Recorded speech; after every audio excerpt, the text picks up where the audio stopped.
Hi, welcome back at the Just Sawdust workshop. Yeah, we're getting spring again, so I will have to get rid of this and that. Not there yet. It's a bit tricky with this Vonroc 20 volt multi-tool, but it's working. The teeth are really sharp, so yeah, doing that. Just going to finish this and then we're going to talk about a new project and some other things. I'll be with you in a minute or so.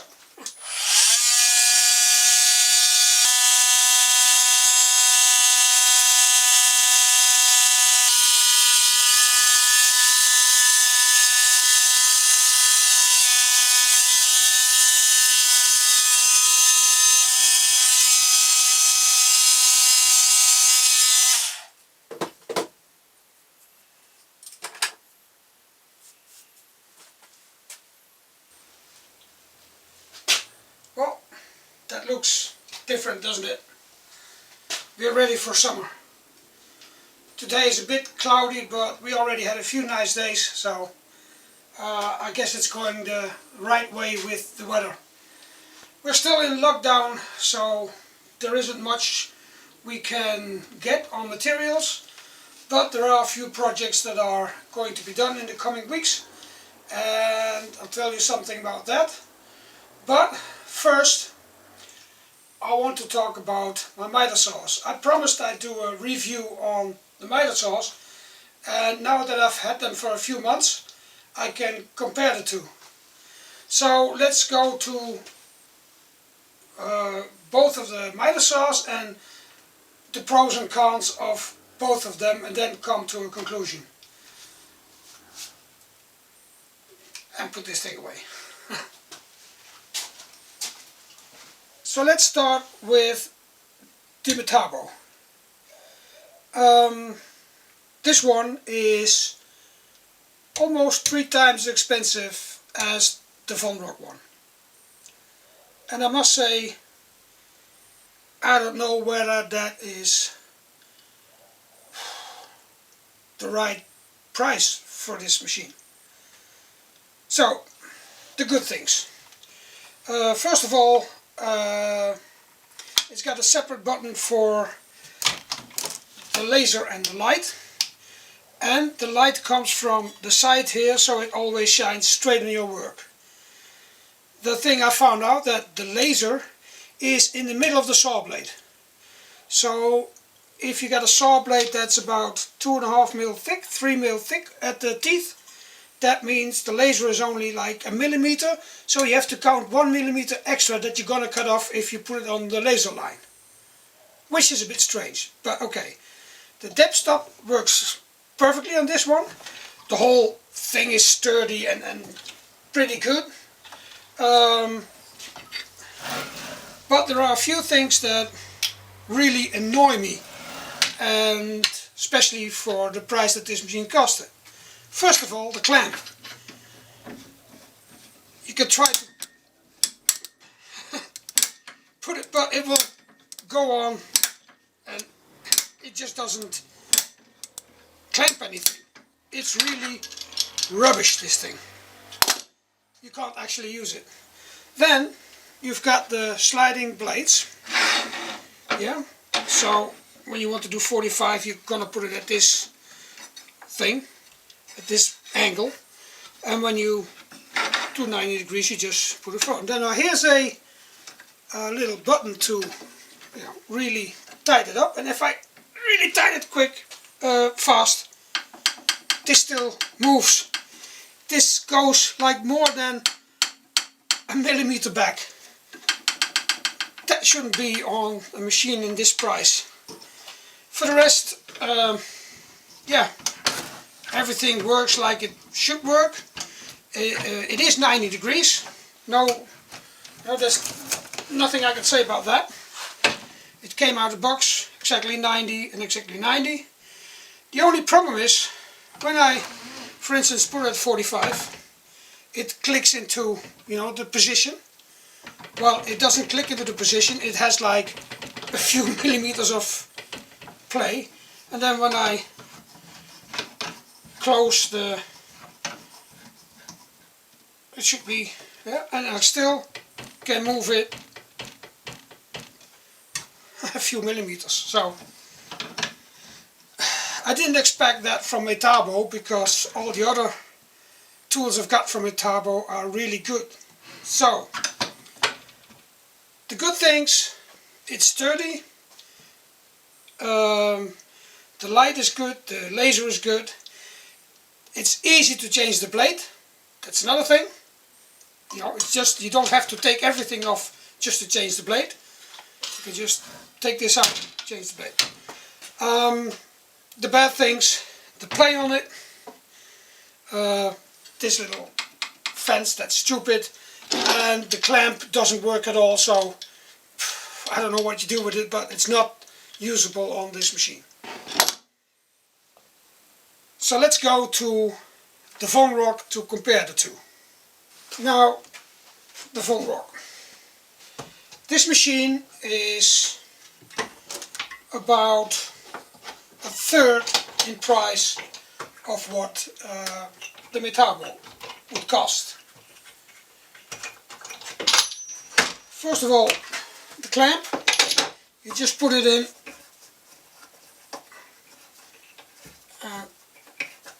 you can screw it on the back, and this one won't move. You can actually clamp a piece of wood in here.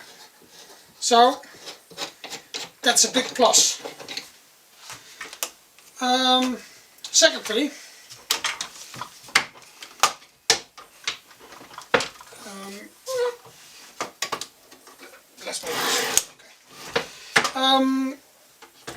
the little plate here, I'll take this off for now. If I put that at the maximum, when you do straight cuts, 90-degree cuts, this is rock solid. This doesn't move. I don't know why they can't make that at the Metabo exactly the same. Put this one at 45. This has the same play as the Metabo, but when I tighten the knot, it really gets hard to move it around. You know, the whole machine is moving around, but this is stuck. So that's better. Then we've got the laser. The bad thing is, well, it's not bad, but it's a disadvantage, is that you only got one button. So you put on the laser, and the laser goes left of the blade. So it goes exactly left of the blade. So if I put a piece of wood and I put the laser on top of the line that I scribed and I cut, I'm exactly at that point.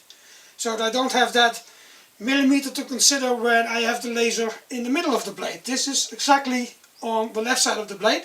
Of course, when you are cutting from, measuring from the right side, it's different. Then you have to, you know, put it next to the line. So, but whenever I take measurements from the left, which I do mostly, I can just put the laser on the line that I scribed and it works. The disadvantage is that I have to put on the button again and then I get some light. But the light is shining straight at me. And that's not pleasant. If you are watching here to do something, the light shines into your face. So line and laser is another time, and then everything goes out. So I don't use the light because it's shining in my face. So that's, you know, something that's a minus on this machine. Then changing the blade. I haven't tried it yet, but I haven't figured out yet what I have to, because I cannot reach, you know, the nut here to change the blade. So I don't know, maybe everything has to come off. I haven't tried it yet, but maybe there's a simple solution. I will ask the people at Vonroc. And well, so this is a pretty sturdy machine. It came with the same kind of blade as on the Metabo. It's as accurate as the Metabo. It has a better clamp. The only problem is that the light comes towards you, so that's a minus. And I guess you have to take off some parts to change the blade, but like I said, I don't know for sure because I haven't figured that out yet. Then if you compare it price wise, that this one is a third of the cost of what the Metabo is, then this machine is a good buy. Well, luckily, if you've seen all my videos, I ordered the Metabo because I thought, I like the Metabo. I've got the Metabo bandsaw, I've got the planer. It's all really good quality tools. I'm really happy with them. So I thought, well, I ordered a Metabo, and then that company that delivered, or should deliver the Metabo, delivered the wrong box, and then they didn't want to refund the money, then they didn't want to sell one, and in the end, with some people from PayPal, they forced them to send me the machine anyway. So they did. But then, in the meantime, Vonroc already sent me this miter saw. They said, we're going to give you the miter saw. So now it could look like I am making, looking this one better than the Metabo, but I don't. It isn't better as a machine itself. I mean, I don't know about the motor. We can see in a few years whether this motor keeps running or the Metabo keeps running. I mean, from the power they're the same, from the blades they're the same, from the mechanics they're the same. The only thing is little details that are different, but then again, the negative details on this one are less important than the negative details on the Metabo, because, well, if you can't clamp your wood in the machine, that's not a good thing. I can do 35 centimeters on this one, and the Metabo can do 33 or 32. So this one has a bigger range, but that's not really the important thing. But for me, the 33 is important because the maximum boards I can plane in my planer are 33. So I often buy, but when I need to have bigger boards, I try to get them as close to 33 centimeters as possible. And when I can cut them on this machine to length, that's even better. So that's what I use this one for. I use the Metabo for the little things. So, and I clamp them differently with the normal clamp on the side. And I'm gonna make a few things for the Metabo to do the micro parts. And I'm gonna put a other saw blade on that, which I ordered at Vonroc, which I should have somewhere here. I don't know. Right here. So I ordered a 60-tooth blade. So that will go on the Metabo, so I can do the little parts on that one. As of dust extraction, the Metabo is better. But that's because the Metabo has this little rubber flap on the back, and this one hasn't. The sawdust just has to go in here. So, but I didn't expect them both to have any decent dust extraction, and of course they don't. It just doesn't work on a miter saw. Then you have to have some kind of thing around it, and I had that in the former setup. But now I just take my vacuum cleaner and clean it up. It's no big deal. So that's about the Metabo and the Vonroc miter saw. If you go from 1 to 10, and if you consider the price, I would give the Metabo about 7.5, and I would give this machine a 9, because for the money, 137 euros, you got a great little tool. Nothing wrong with it, and it's really sturdy and really accurate. Came out of the box at 90 degrees, no problem. So that's my score on both machines. While I'm standing here, I can say the Metabo bandsaw is really, really, really good. I like using it. I'm even using it more than my table saw now. if I got to cut something, I just take the bandsaw. The table saw I'm only using for really rough materials, but if I got to do little things, even rip a little board, I just take the bandsaw. It's so much quieter, so much easier, and it's so much less sawdust. It's really great, and this thing is absolutely a really great tool. So that's about these tools. Let's see what projects are coming up. So first project that I have to make is this sink. Needs a little cabinet underneath it. It's for a barn, so it could be rustic and very simple, and that's why I bought myself a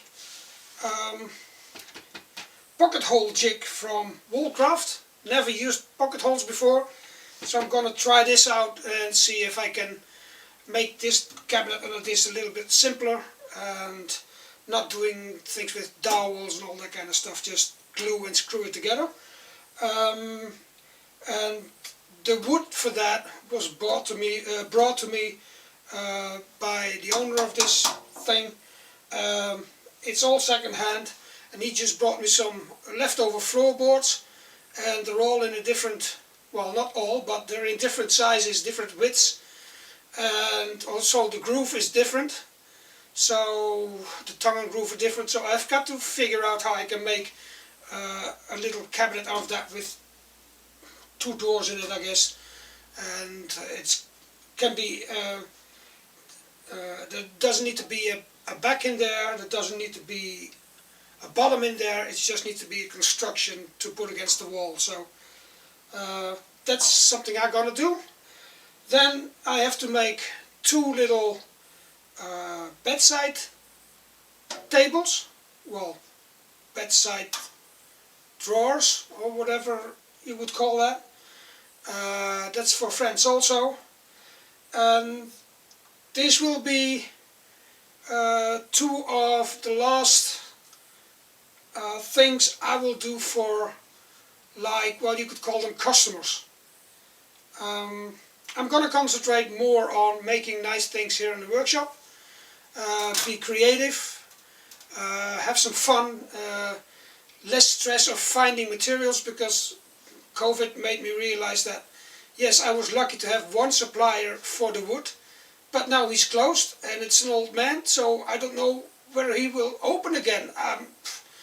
So I don't want to have that stress anymore. It's really hard to get wood, or and if you go to a place where they actually have some decent wood on stock, it's 2 times, 3 times the price I would pay like in Holland or Germany or so. So it's ridiculous, and I'm not going to do that anymore.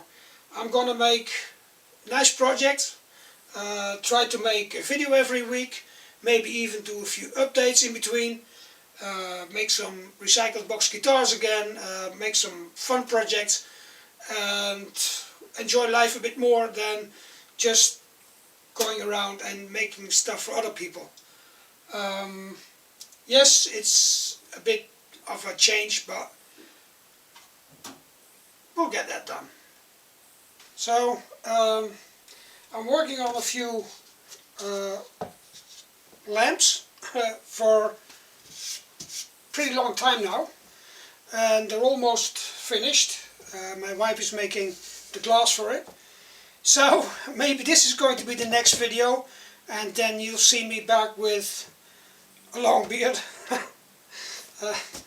But yeah, it was time to get into the spring mode. So I would say keep safe, stay healthy, do some woodworking, it's a nice way to spend your time. Do some recycling, it's an even better way to spend your time. And I hope to see you all in the next video at the logo.